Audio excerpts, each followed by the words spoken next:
आज की कहानी है कर्म बड़ा या भाग्य। इस दुनिया में कर्म को मानने वाले लोग कहते हैं भाग्य कुछ नहीं होता, और भाग्यवादी लोग कहते हैं किस्मत में जो लिखा होगा वही होकर रहेगा। यानी इंसान कर्म और भाग्य इन दो बिंदुओं की दूरी पर घूमता रहता है और एक दिन इस जग को अलविदा कहकर चला जाता है। भाग्य और कर्म को अच्छे से समझने के लिए पुराणों में एक कहानी का उल्लेख मिलता है। एक बार राजा विक्रमादित्य नाम के एक दानवीर, साहसी और न्यायप्रिय राजा थे। एक दिन राजा विक्रमादित्य के दरबार में दो व्यक्ति आए और बोले, प्रणाम महाराज, हमने आपका बहुत नाम सुना है, इसलिए हम आपके पास सही न्याय पाने की इच्छा लेकर आए हैं। महाराज विक्रमादित्य ने कहा, आप कारण बताइए, आप दोनों के साथ उचित न्याय ही किया जाएगा।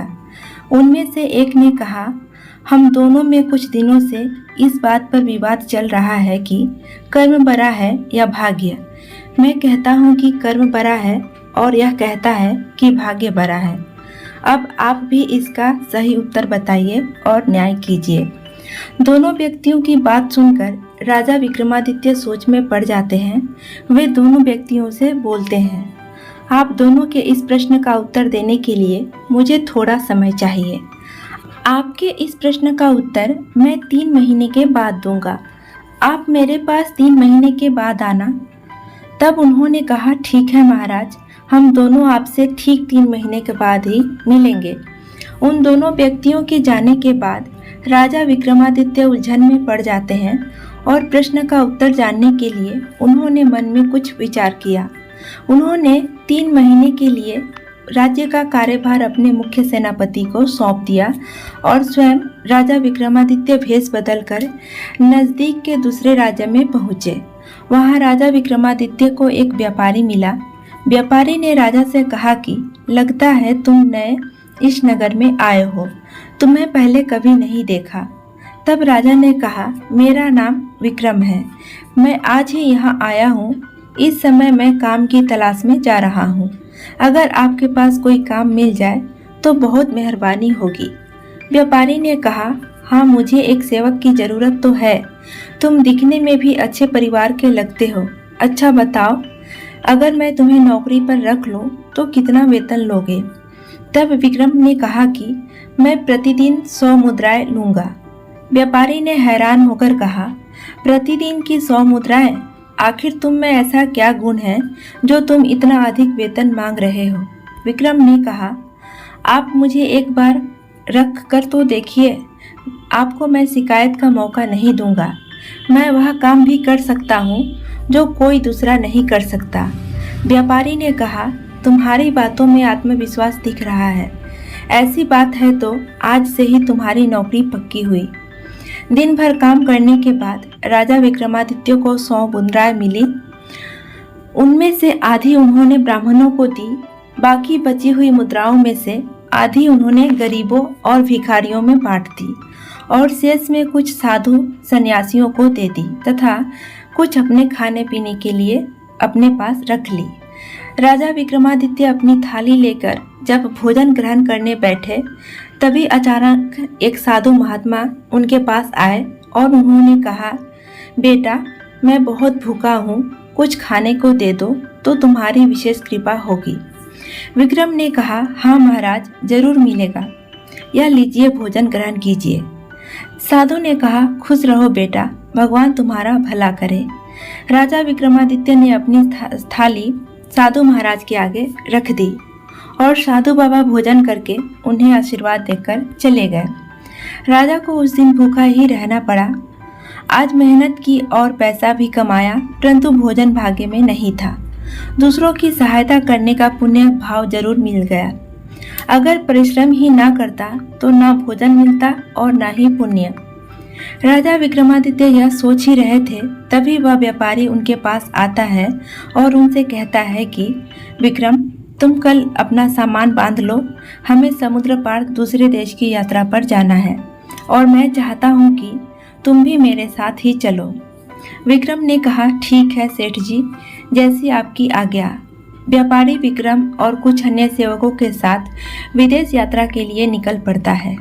एक दिन अचानक समुद्र में तूफान आ जाता है। तूफान में जब जहाज डगमगाने लगा है तो सभी लोग घबरा गए। व्यापारी ने जहाज के चालक को लंगर डालकर जहाज को वहीं रोकने के लिए कहा। व्यापारी ने कहा कि तूफान रुकने पर आगे चलेंगे। थोड़ी देर बाद जब तूफान थम गया तभी व्यापारी ने कहा, तूफान रुक गया है, अब हमें आगे बढ़ना चाहिए। चालक ने लंगर उठाने की बहुत कोशिश की, लेकिन वह उठ नहीं रहा था। व्यापारी ने विक्रम से कहा, चालक से लंगर नहीं उठ रहा। तुमने कहा था कि तुम वह काम भी कर सकते हो जो कोई और नहीं कर सकता। अब इस संकट से सभी को बचाओ। विक्रम ने कहा, आप घबराइए नहीं, मैं अभी लंगर उठा देता हूँ। राजा विक्रमादित्य जहाज से नीचे उतरे और पूरी ताकत से उन्होंने लंगर उठाया तो वह तुरंत ऊपर उठ गया। जहाज आगे बढ़ने लगा। राजा जहाज में चढ़ने लगे कि तभी जहाज की लकड़ी टूटकर उनके हाथ में आ गई। उसी समय ऊंची लहरें आई और जहाज को राजा से दूर ले गई। राजा टूटी लकड़ी के सहारे तैरने लगे। तभी जहाज हिचकोले खाने लगा और थोड़ी ही देर में जहाज समुद्र में डूब गया। विक्रमादित्य को लगा कि भाग्य से वह बच गया। उन्होंने लंगर उठाकर कर्म किया था, तभी भाग्य ने भी उनका साथ दिया। लकड़ी के टुकड़े के सहारे राजा एक टापू के किनारे आ पहुंचे। वहां पर राजा ने देखा कि वहां की प्रजा में उदासी छाई हुई है। राजा ने एक व्यक्ति से पूछा, यह पूरे नगर में उदासी कैसी है? उस व्यक्ति ने कहा, जिस राज्य की राजकुमारी आज रात 12 बजे मरने वाली हो, उस राज्य में उदासी नहीं होगी तो और क्या होगा? राजा ने कहा, मैं समझा नहीं श्रीमान। तब उस व्यक्ति ने कहा कि हमारी राजकुमारी के भाग्य में लिखा है कि आज रात 12 बजे एक सांप के काटने से उसकी मृत्यु हो जाएगी। तब विक्रम ने कहा, मुझे यहाँ के राजा से मिलना है। वह व्यक्ति राजा विक्रमादित्य को नगर के राजा चंद्रसेन के पास लेकर जाता है। विक्रमादित्य राजा चंद्रसेन से कहते हैं, महाराज, आप चिंता से मुक्त हो सकते हैं। आज रात 12 बजे तक जैसा मैं बताता हूँ आप वैसा कीजिए।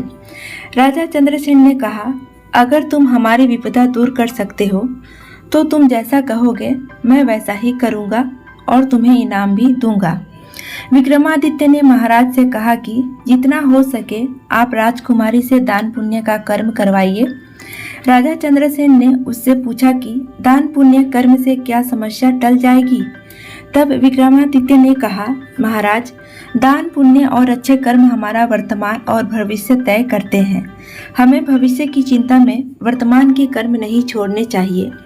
हमारा वर्तमान ही हमारा भविष्य तय करता है। राजा विक्रमादित्य के कहने पर राजा चंद्रसेन ने राजकुमारी के हाथों दान पुण्य करवाना आरंभ कर दिया। राजकुमारी सैनिकों के साथ नगर में हर व्यक्ति को दान में अनाज, कपड़े, धन आदि सभी सहायक वस्तुएं बांट रही थी। तभी राजकुमारी की नजर एक नेवले और सांप पर पड़ती है। राजकुमारी ने कहा, लगता है नेवला आज सांप को मार ही डालेगा। राजकुमारी ने सिपाहियों से कहा, इस सांप की जान बचाओ, नेवला इसे घायल कर देगा।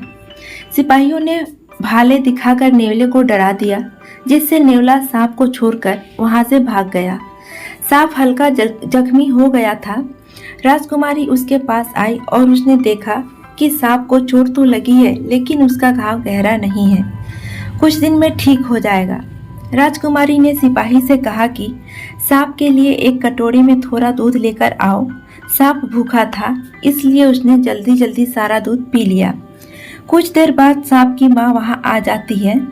सांप की माँ ने राजकुमारी से कहा कि बेटी, आज तुमने मेरे पुत्र की जान बचाई है, ईश्वर तुम्हें लंबी आयु दे। जैसे ही नागिन राजकुमारी को लंबी आयु का वरदान देती है, उसी समय राजा चंद्रसेन और विक्रमादित्य वहां पहुंचते हैं। तब विक्रमादित्य ने उस नागिन से कहा, आप मेरा प्रणाम स्वीकार करें। आपने अनजाने में ही इस बच्ची को दीर्घायु का वरदान दे दिया है, जो कि आज रात 12 बजे एक सांप के काटने से मरने वाली थी। सांप ने कहा, शायद इसका भाग्य अच्छा है कि रात 12 बजे से पहले मेरे द्वारा दीर्घायु होने का वरदान इसे मिल गया। इसकी मृत्यु टल गई तथा इसके भाग्य के साथ ही इसके कर्मों ने भी इसका साथ दे दिया। तभी वहां सांप भी आ जाता है जिसके द्वारा राजकुमारी की मृत्यु लिखी थी। वह आकर कहता है, मेरी पत्नी सही कह रही है, हमारा जीवन भाग्य और कर्म दोनों पर ही निर्भर करता है। अब मैं इस बच्ची की जान नहीं लूंगा। इसके भाग्य में दीर्घायु होने का वरदान प्राप्त था। नाग नागिन अपने बच्चे को वहां से लेकर लौट जाते हैं। तब महाराज चंद्रसेन विक्रमादित्य से कहते हैं कि आज आपके कारण ही मेरी पुत्री की जान बच गई। आप जरूर ही कोई भले व्यक्ति दिखाई देते हैं, मुझे अपना परिचय दीजिए। वह कहता है, मैं राजा विक्रमादित्य हूँ और जहाज डूबने के कारण वहां पहुंचने की अपनी सारी कहानी राजा चंद्रसेन को सुनाता है।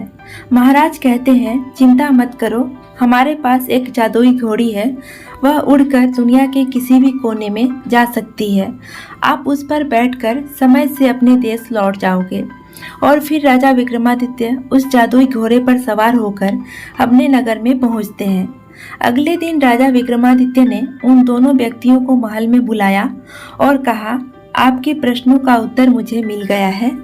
वास्तव में सत्य तो यह है कि दोनों एक दूसरे से संबंधित है। अगर आप अच्छे कर्म नहीं करेंगे तो परिणाम स्वरूप आपका भाग्य भी आपका साथ नहीं देगा।